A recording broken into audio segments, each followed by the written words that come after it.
Hi everyone! Have a blessed day po!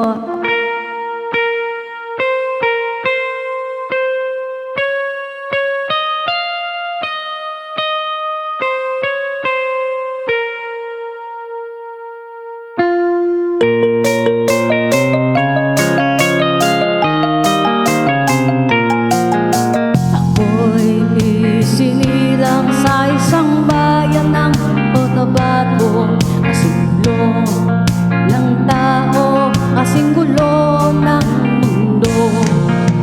Dahil di magkasundo sa reliyon at prinsipyo, nagkagulo.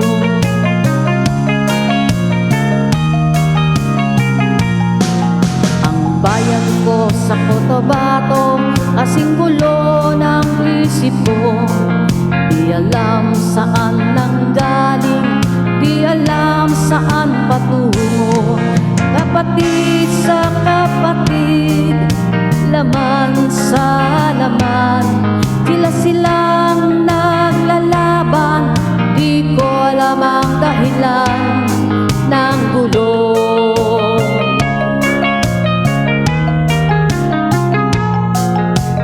Bakit nagkaganon? Ang sagot sa tanong ko. Bakit kayo nag-away? Bakit kayo nagkagulo? Prinsipyo mo'y igagalang ko kung ako'y iyong nirespeto. Kung nagtulungan kayo, di sana nagulo ang bayan ko. Sa bayan kong sinilangan, sa Timog Cotabato, ako ay namulat sa napakalaking gulo. Dahil walang respeto sa prinsipyo ng kapwa-tao, kapwa Pilipino ay pinapahirapan mo.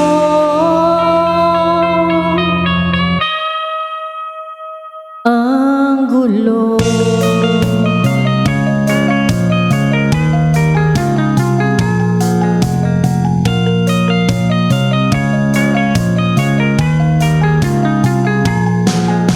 Ako'y nananawagan, humihingi ng tulong nyo. Kapayapa ay bigyan ng daan, kapayapaan sa bayan ko.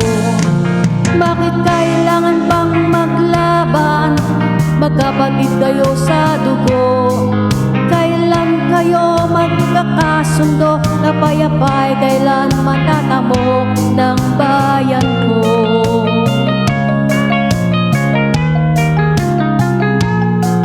Kung ako'y may tutulong, tutulong ng buong puso. Gitarang ko'y aking inaalay, kung magkagulo'y gamitin mo. Kung ang kalabay walang puso, puso na rin ang gamitin mo.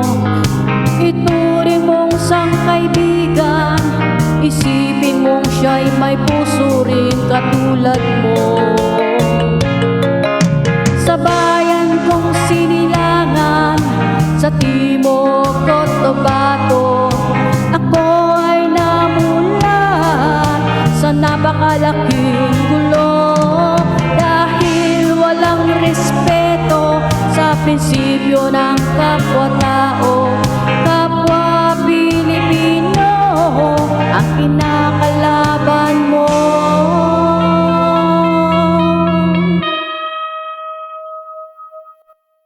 Ang gulo.